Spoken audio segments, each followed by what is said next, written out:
Bonjour, j'espère que vous allez bien. Dans cette vidéo, il me fait plaisir de vous présenter la 4e encyclique du pape François, Dilexit Nos, Il nous a aimés, où il explore le thème de l'amour humain et divin du cœur de Jésus. Il dit c'est le centre rassembleur, le cœur de Jésus, où nous contemplons le Christ dans toute la beauté et la richesse de son humanité et de sa divinité. C'est un texte très dense, tonifiant, à forte teneur spirituelle, et je veux vous partager justement le résumé que j'en ai fait, mes impressions.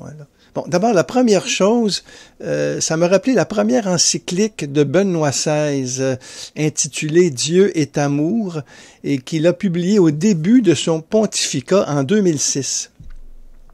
Et vraiment, le pape, à ce moment-là, avait surpris tout le monde. C'était son premier texte officiel. Et au lieu de présenter un programme, je dirais, concret, il nous donna, le pape Benoît XVI, vraiment sa vision mystique de l'amour divin dans un court texte d'une grande profondeur théologique et spirituelle. J'ai trouvé que le pape François s'engage sur un chemin semblable, mais pas au début de son pontificat, mais dans la 12e année de son pontificat, où il publie le 24 octobre 2024, il a publié sa 4e encyclique, justement intitulée « Il nous a aimés » ou en latin « Dilexit Nos ». Ce texte aussi surprend parce qu'il est un peu plus traditionnel que les autres, mais il n'est pas du tout étranger, ce texte-là, au contenu de ces deux encycliques sociales, entre autres, sur l'écologie et la fraternité. L'écologie, Laudato Si, et Fratelli Tutti, sur la fraternité. Ces deux encycliques-là aussi découlent, je dirais, de son amour du Christ. Et en lisant la 4e encyclique, justement, du pape, il nous a aimés, eh bien, on se rend compte, en fin de compte, que sa spiritualité du cœur du Christ est la source même de son engagement social, de ses encycliques précédentes, et je dirais aussi de tout son pontificat. Il nous livre ici le centre de son être qui est véritablement en harmonie avec le cœur de Jésus. C'est ce qui le motive, c'est ce qui le passionne, c'est ce qui l'attire. Il écrit d'ailleurs à la fin de son encyclique, au numéro 217, « En nous abreuvant de cet amour, nous devenons capables de tisser des liens fraternels, de reconnaître la dignité de tout être humain et de prendre soin ensemble de notre maison commune. » Donc, on retrouve ici les grands axes du pape François, là. Mais c'est en s'abreuvant à cet amour du cœur de Jésus qui dit que nous devenons capables, justement, des liens plus fraternels entre nous, de reconnaître la dignité de toute personne humaine et de prendre soin aussi ensemble de notre maison commune, la terre, le grand défi, en fin de compte, des années à venir. Bon. Alors, c'est divisé en 5 chapitres. Le premier chapitre de cette encyclique-là, eh bien, c'est sur l'importance du cœur. Et le pape argentin vraiment reprend un discours classique sur le rôle symbolique du cœur, qui se situe, je dirais, surtout dans ce premier chapitre-là, à l'intersection de l'anthropologie, de la théologie, de la spiritualité. Et au premier chapitre, il réfléchit avec quelques écrivains sur l'importance du cœur. Mais juste au début, je voudrais vous donner le numéro 1, parce que c'est de là que tire le titre de l'encyclique. Vous savez, tout document pontifical, les exhortations apostoliques, les encycliques, eh bien, le texte en latin, c'est la première phrase qu'on retrouve dans l'encyclique. Donc, ici, au numéro 1, il dit « Il nous a aimés », qui est le titre de l'encyclique. « Il nous a aimés », dit saint Paul, en parlant du Christ, nous faisant découvrir que rien ne pourra nous séparer de cet amour. Il l'affirme avec certitude, car le Christ lui-même a dit à ses disciples, « Je vous ai aimés ». Il a dit aussi, « Je vous appelle amis ». Et le pape François écrit, « Son cœur ouvert nous précède et nous attend inconditionnellement, sans exiger de préalable pour nous aimer et nous offrir son amitié. Il nous a aimés le premier. » Et au numéro 2, justement, de l'encyclique, qui est quand même le premier chapitre sur l'importance du cœur, où il réfléchit avec plusieurs écrivains sur l'importance du cœur. Il fait un tour de piste, je dirais un tour d'horizon sur le côté philosophique, anthropologique du cœur, l'importance du cœur. Et c'est ce qui va l'amener au cœur de Jésus. Et tout de suite après, au numéro 2, il écrit « On utilise souvent le symbole du cœur pour parler de l'amour de Jésus-Christ. Certains se demandent si cela a encore un sens aujourd'hui. Or, lorsque nous sommes tentés de naviguer en surface, de vivre à la hâte sans savoir pourquoi, de nous transformer en consommateurs insatiables, asservis au rouage d'un marché qui ne s'intéresse pas au sens de l'existence, nous devons redécouvrir l'importance du cœur. » Voilà le cri du cœur du pape dans cette encyclique, redécouvrir l'importance du cœur. Et pour ce faire, eh bien, le pape va revaloriser une approche, je dirais, de la relation humaine et de la relation à Dieu en faisant une large place au cœur et aux émotions. Il présente le cœur comme le centre unificateur qui donne un sens et une orientation à ce que nous vivons. Le cœur, ce qui est au plus profond de notre être, ce centre unificateur, eh bien, c'est ce qui donne un sens à notre vie, à notre existence. C'est de là que jaillissent les émotions et ce que nous vivons, en fin de compte. Et puis là, il relève les grands défis que nous avons à vivre, qui nous attendent dans la société actuelle, qui lui trouve au numéro 22, cette société qui est en train de perdre son cœur. Hein.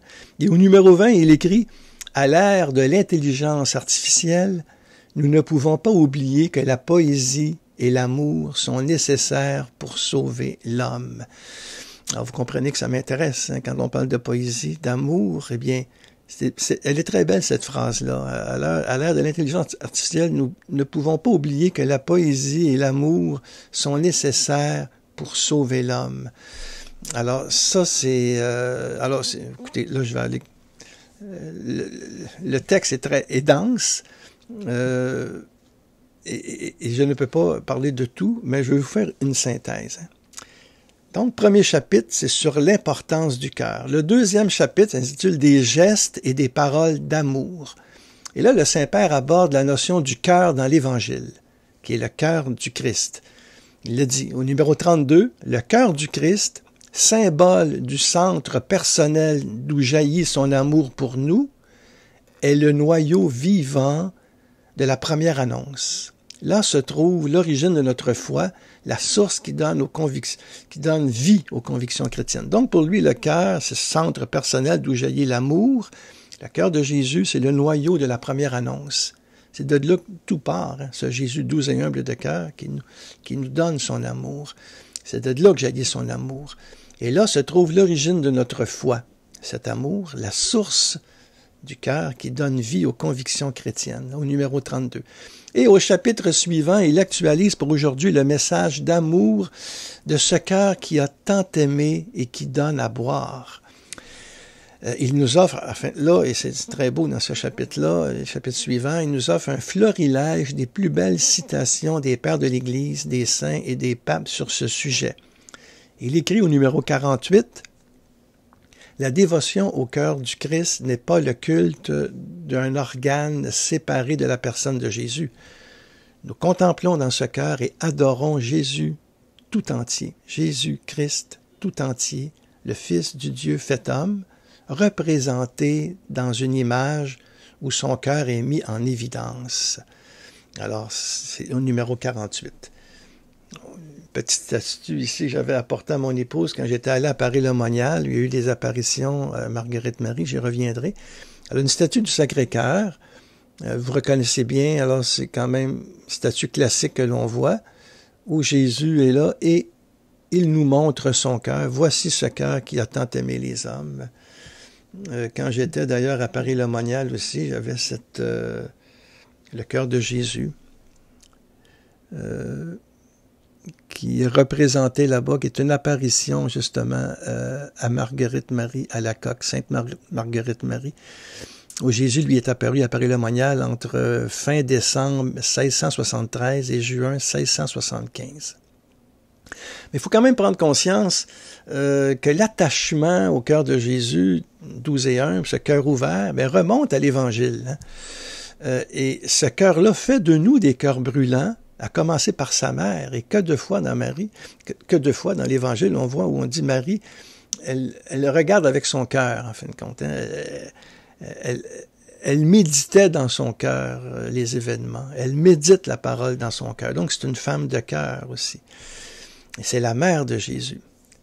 La dévotion au Sacré-Cœur remonte surtout au Moyen Âge avec Saint Bernard et l'école cistercienne. Elle a été popularisée, je dirais, au XVIIe siècle par Saint Jean Eudes, entre autres. Saint Jean Eudes, le fondateur des Pères eudistes, qui a vécu à Caen, en France. Le père Saint Jean Eudes, c'est lui qui a écrit la première messe du Sacré-Cœur. On l'oublie, ça. C'est un petit peu avant Marguerite Marie. C'est lui qui a vraiment écrit une liturgie pour le cœur de Jésus et pour le cœur de Marie. Pour lui, les deux sont inséparables. D'ailleurs, il dit le cœur de Jésus et de Marie. Mais alors, là, c'est très important. Il est très important, Saint Jean Eudes, dans cette dévotion du cœur de Jésus. Mais c'est sûr que Marguerite Marie à la coque va prendre une grande importance à Paris-le-Monial parce que Jésus va lui apparaître, il va lui révéler son cœur qui a tant aimé, mais qui n'est pas reconnu, ce cœur qui a soif d'être aimé. Comme disait Grégoire de Nice, la source a soif d'être bu. Ce cœur qui attend de nous reconnaissance, consolation, amour, rendre amour pour amour, qui est le titre du dernier chapitre. Mais ça, j'y reviendrai. Et dans cette partie-là, justement, où il révèle l'histoire de la dévotion du Sacré-Cœur, mais le pape cite abondamment les grands témoins du cœur de Jésus, qu'il affectionne, et qui sont surtout issus de l'école française de spiritualité, hein, qu'on a appelée l'école française au XVIIe siècle, un petit peu après aussi, parce qu'il y a une grande influence, et ça va influencer beaucoup la Nouvelle-France aussi au Québec. Nous sommes tributaires de cette école française de spiritualité, avec Vincent de Paul, François de Sales, Cardinal Bérulle, Ollier, Saint Jean Eudes aussi fait partie de cette école-là. Alors, dans le chapitre, un des chapitres, le pape va citer grandement des grands témoins qu'il préfère. Il va parler de François de Sales. Il a d'ailleurs écrit une exhortation apostolique. François de Sales, il y a des très belles pages sur François de Sales. Il y a aussi Claude de la Colombière, qui est un jésuite, qui est un saint Claude de la Colombière, qui était aussi le directeur spirituel de Sainte Marguerite Marie à la coque. Il y a aussi des pages superbes sur Charles de Foucauld et aussi sur sa sainte préférée, qui est aussi la mienne, vous me connaissez, eh bien, Thérèse de l'Enfant Jésus, la petite Thérèse qu'on l'appelle. Et ça, elle va être très présente dans ce document-là, à peu près une centaine de pages, 150 pages, ça dépend. Là, ici, vous voyez, ici, cette édition chez Artege, eh bien, ça a 140 pages. Il y a plusieurs éditions papier. Bien sûr, les éditeurs en ont fait plusieurs. Chaque éditeur a son livre sur cette encyclique-là, qui s'inspire de la traduction originale du Vatican.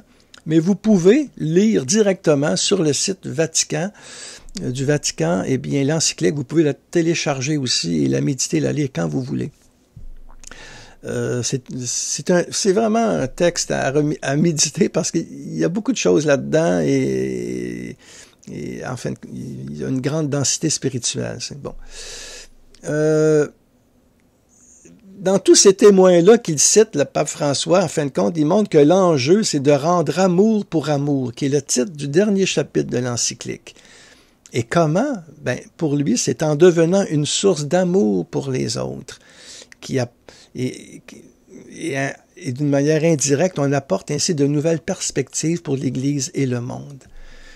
Mais en disciple de Saint Ignace, le pape François essaie, lui, de discerner comment le Seigneur parle à travers nos émotions intérieures qui sont clairement dirigées vers le cœur.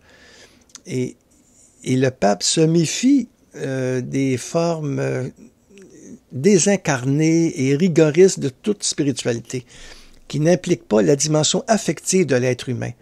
Il se méfie de quelqu'un qui est trop cérébral et sans vivre le cœur, sans habiter son cœur profond. Hein?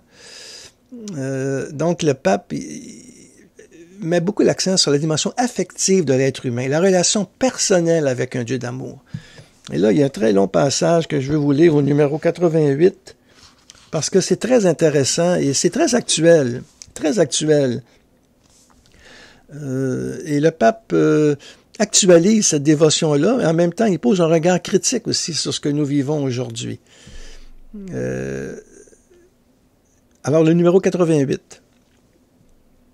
Je voudrais ajouter que le cœur du Christ nous libère en même temps d'un autre dualisme, celui des communautés et des pasteurs qui se concentrent uniquement sur des activités extérieures, sur les réformes structurelles, dépourvues d'évangile, les organisations obsessionnelles, les projets mondains, les réflexions sécularisées, les propositions qui se présentent comme des prescriptions où l'on veut parfois imposer à tous. Il en résulte souvent un christianisme qui oublie la tendresse de la foi du dévouement au service, la ferveur de la mission de personne à personne, la fascination pour la beauté du Christ, la gratitude passionnée pour l'amitié qu'il offre et pour le sens ultime qu'il donne à la vie. Il s'agit d'une autre forme de transcendantalisme trompeur, tout aussi désincarné. Quand il montre que quand on se méfie, quand on oublie, je dirais,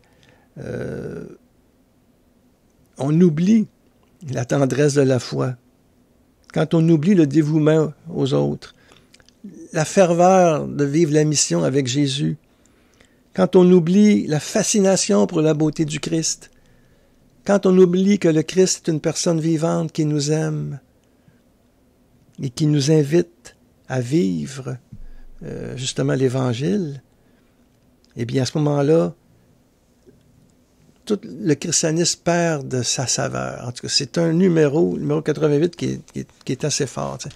Et le pape en profite aussi pour dépoussiérer l'image qu'on se fait aussi de la réparation qui est associée au cœur de Jésus.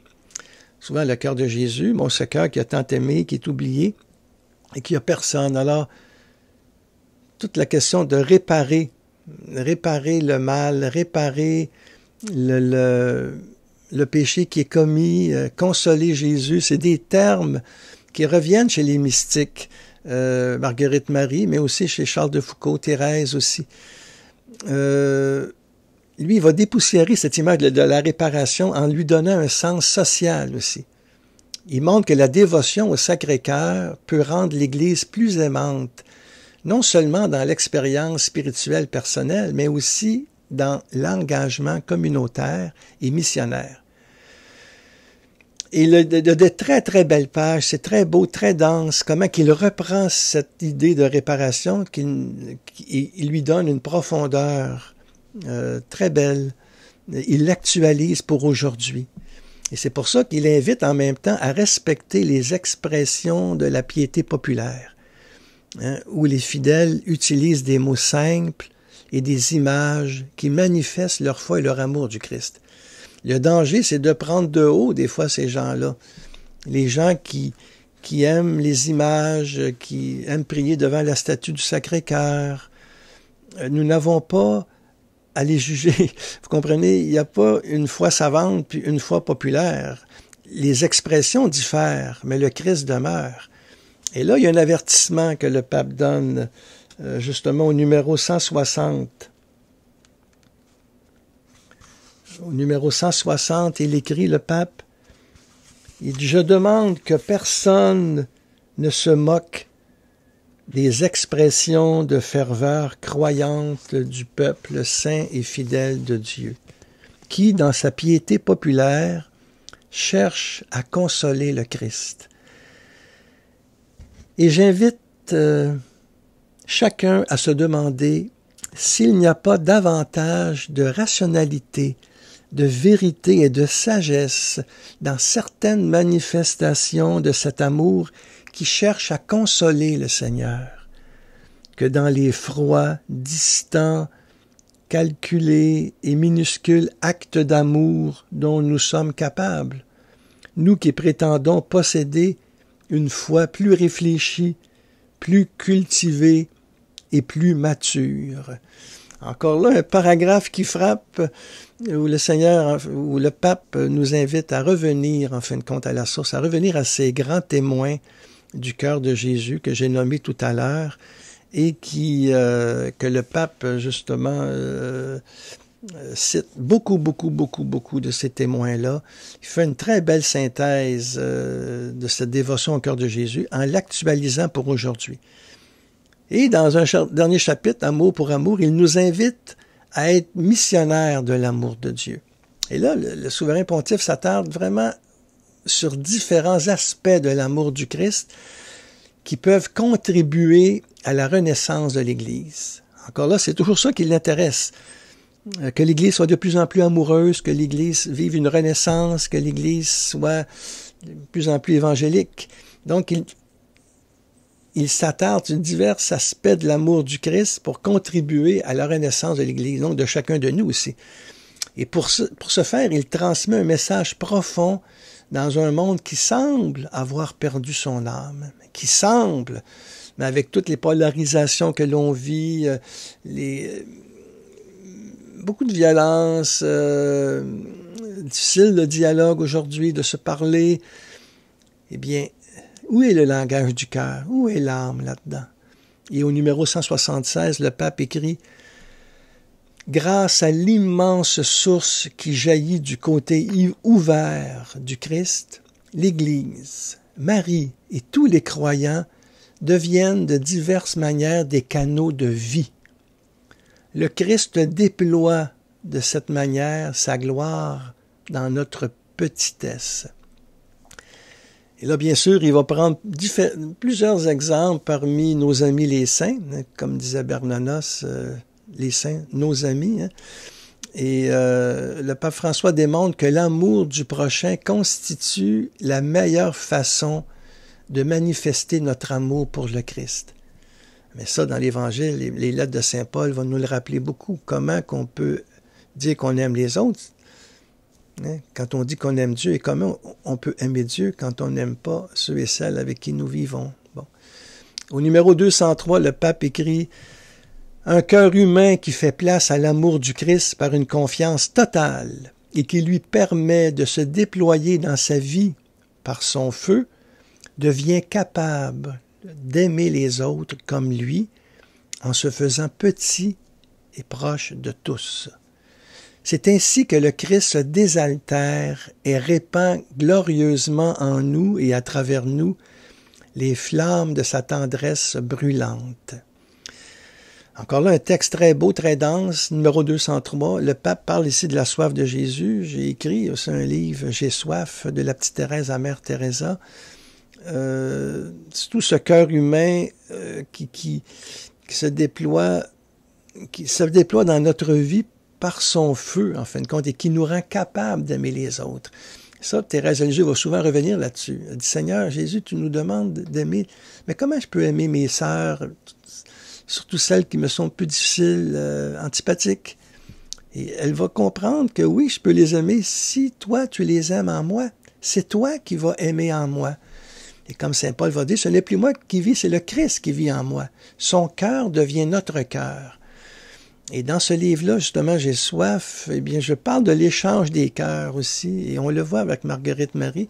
Jésus va lui donner son cœur et elle lui donne son cœur. Cet échange des cœurs, on retrouve ça chez Sainte Gertrude aussi, qui est une des premières qui a parlé du cœur de Jésus.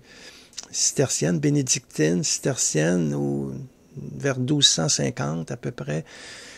Et ça fait partie de la tradition, parce que le cœur, c'est de là que jaillit ce qu'on est vraiment. Et nous sommes invités à être des femmes et des hommes de cœur. Et c'est ce que j'aime beaucoup, entre autres, Sainte Marie-Léonie Paradis. J'étais à Rome avec mon épouse lors de sa canonisation le 20 octobre 2024. Et on parle notamment de Marie-Léonie comme une femme de cœur. Elle est très agissante dans la communion des saints. Et cette sainte-là, elle est actuelle encore aujourd'hui, à cause justement de son cœur qui aime et qui continue à aimer. C'est un exemple, parce que c'est tout récent, cette canonisation d'une Québécoise qui touche les gens, justement par son amour. Et le pape, justement, nous rappelle dans son encyclique que le Christ nous invite à construire une nouvelle civilisation de l'amour au milieu même du péché, du mal. Il dit que le Christ a besoin de nous pour reconstruire le bien et le beau et pour réparer les cœurs blessés et pardonner, en fin de compte. Comment consoler Jésus? Comment réparer? C'est par le pardon, vous comprenez? Par le pardon, l'accueil inconditionnel des autres. Affirme François, en fin de compte. Puis là, il montre que la réparation, où on veut consoler Jésus, on veut être près de lui, on veut l'aider, on veut véritablement continuer son œuvre, eh bien, c'est un prolongement, justement, du cœur du Christ. Puis comment ce prolongement se vit? Eh bien, en s'offrant à l'amour miséricordieux. Et là où il a pris ça de Thérèse, bien sûr, la petite Thérèse, et au numéro 195, il dit qu'on y arrive par la spiritualité lumineuse de Sainte Thérèse de l'Enfant Jésus. Parce que c'est un grand disciple de la petite Thérèse, notre pape. Et à la fin de l'encyclique, eh bien, François nous invite avec audace à répandre dans le monde les flammes de l'ardente tendresse du Christ. Et pour cela, nous avons à témoigner du Christ par la parole et l'exemple, afin de rendre le monde amoureux. Et c'est le numéro 210. Le numéro 210, encore là, un très beau passage. Je vous en ai quelques-uns pour vous donner le goût, mais vous comprenez, tout le livre est rempli de ces passages-là. Parler du Christ par le témoignage ou la parole de telle manière que les autres n'aient pas à faire un grand effort pour l'aimer. Voilà le plus grand désir missionnaire de l'âme. C'est beau ça, hein? Le pape François nous invite à parler du Christ par le témoignage ou par la parole de telle manière que les autres n'aient pas à faire un grand effort pour l'aimer, parce qu'on leur communique cet amour-là. Hein, comme disait Thérèse, aimer Jésus et le faire aimer. Puis elle dit qu'une âme inactive, brûlant d'amour, une âme ne peut rester inactive quand elle est brûlante d'amour du cœur de Jésus. Et là, le pape continue ici en parlant justement de ce cœur-là qui témoigne de l'amour missionnaire, qui devient missionnaire dans l'âme. Il revient sur un thème aussi qui est très important. Alors, je le cite. « Il n'y a pas de prosélytisme dans cette dynamique de l'amour. Les paroles de l'amoureux ne dérangent pas, n'imposent pas, ne forcent pas. Elles poussent seulement les autres à se demander comment un tel amour est possible. Dans le plus grand secret de la liberté et de la dignité de l'autre, l'amoureux attend simplement qu'on lui permette de raconter cette amitié qui remplit sa vie. » Voilà. Ah ben ça me touche parce que c'est ce que je fais sur ma chaîne YouTube, c'est ce que je fais dans mes livres, sur mon blog, sans trop parler de moi, mais quand même, je me considère comme un témoin du Christ, en toute humilité, dans le plus grand respect de la liberté et de la dignité de chacun. Mais l'amoureux, comme dit le pape, attend simplement qu'on lui permette de raconter cette amitié qui remplit sa vie. Il ne s'agit pas de convertir les autres. Il ne s'agit pas de forcer qui que ce soit. On témoigne de ce que l'on vit. Et quand on est brûlé de cet amour-là, eh bien, cet amour-là devient contagieux. Comment qu'on peut boire à la source si on ne communie pas à la source de cet amour, qui est le cœur de Jésus? Et François, justement, va poursuivre sur cette lancée missionnaire en tutoyant son lecteur. Ça lui arrive souvent à quelques endroits où il nous tutoie. Un petit peu comme pour nous interpeller, dans le fond, à vivre l'amour du Christ. Et au numéro 211, il écrit « Le Christ te demande, sans négliger la prudence et le respect de ne pas avoir honte de reconnaître ton amitié pour lui. Il te demande d'oser dire aux autres qu'il est bon pour toi de l'avoir rencontré. C'est ce qu'a fait un autre mystique aussi, hein, Sœur Faustine. Sœur Faustine et ce beau tableau de la miséricorde, de l'amour miséricordieux, où il révèle sa miséricorde divine. Et avec cette très courte prière qu'on peut dire à journée longue, hein, Jésus, j'ai confiance en toi. J'ai confiance en toi. C'est ça, c'est tout simple. Mais comme dit Thérèse, c'est la confiance, c'est rien que la confiance qui nous conduit à l'amour. Plus on plonge dans le cœur de Jésus, plus que la confiance qu'on a en lui et en nous aussi déborde. C'est le Christ qui nous guérit profondément de nos blessures. Et c'est à travers son cœur que tout ça est transmis. Donc, je conclus quand même, hein, parce qu'on pourra en parler longtemps. Et le pape lui-même conclut justement par un appel à la vie missionnaire, tout ça. Bon. Plusieurs ont vu dans ce texte fondamental un testament spirituel du pape. En tout cas, c'est sûr que c'est une clé de lecture pour bien saisir l'héritage de son pontificat. Et pour moi, ce qui prime dans son pontificat, du début jusqu'à aujourd'hui, c'est la miséricorde divine. Il y a eu une année de la miséricorde. Il a écrit beaucoup sur la miséricorde, le pape François. Et bien, en parlant du cœur de Jésus, c'est encore ça, cette clé-là centrale de son pontificat, qui est la primauté de la miséricorde divine. Il écrit au numéro 100, « La miséricorde l'emportera toujours. Elle atteindra sa plus haute expression dans le Christ, parole ultime d'amour. » Personnellement, moi, en tout cas, pour ma part, j'ai retrouvé dans ce texte-là du pape François, « Il nous a aimés », une encyclique que je vous invite à lire, la même ferveur vraiment incarnée et le même feu intérieur que j'ai trouvé dans sa très belle exhortation apostolique de 2018, « Gaudete et exultate », hein, dans la joie et dans l'allégresse, qui est son exhortation c'est un appel à la sainteté dans le monde actuel. On retrouve là aussi un document de très forte teneur spirituelle, très personnel, où il démocratise la sainteté à l'école de la petite Thérèse. Et ces deux textes-là, bien justement, on sent l'influence de Thérèse. Et ces deux textes-là sont très mystiques, sont très personnels. Ils nous révèlent justement ce pape-là. Il nous révèle ce pape-là vraiment comme étant un homme de cœur. C'est ça. C'est ça le pape François. Et c'est ça qu'on est invité à être. Après avoir lu, on se rend compte que le pape François vraiment se révèle ici comme un homme de cœur et que nous autres aussi, nous sommes invités à être des femmes et des hommes de cœur. Et c'est pour ça que ce document-là mérite assurément qu'on le médite tout au long de l'année sainte 2025. Ça va nous aider à devenir vraiment des pèlerins d'espérance, qui est le thème de l'année sainte 2025. Alors, tout ce que je vous ai dit là, c'est un article assez long que j'ai écrit. Vous le retrouvez sur mon blog, hein, mon blog jacquesgauthier.com.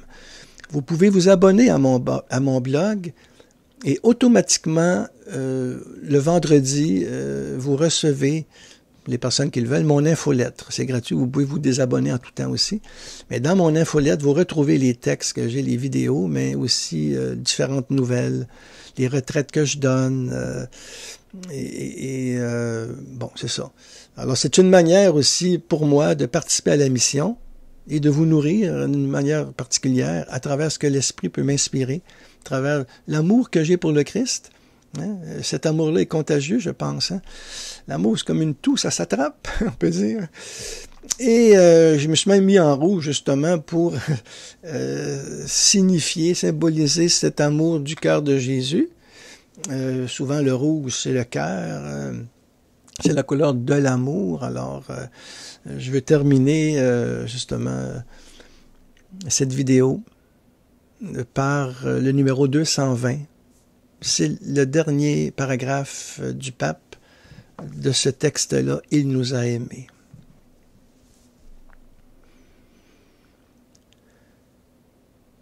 Je prie le Seigneur Jésus que jaillissent pour nous tous de son saint cœur ces fleuves d'eau vive qui guérissent les blessures que nous nous infligeons, qui renforcent notre capacité d'aimer et de servir.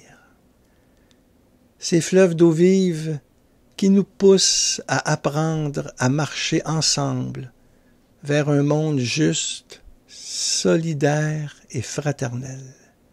Et ce, jusqu'à ce que nous célébrions ensemble, dans la joie, le banquet du royaume céleste. Le Christ ressuscité sera là, harmonisant nos différences par la lumière jaillissant inlassablement de son cœur ouvert. Qu'il soit béni. Amen.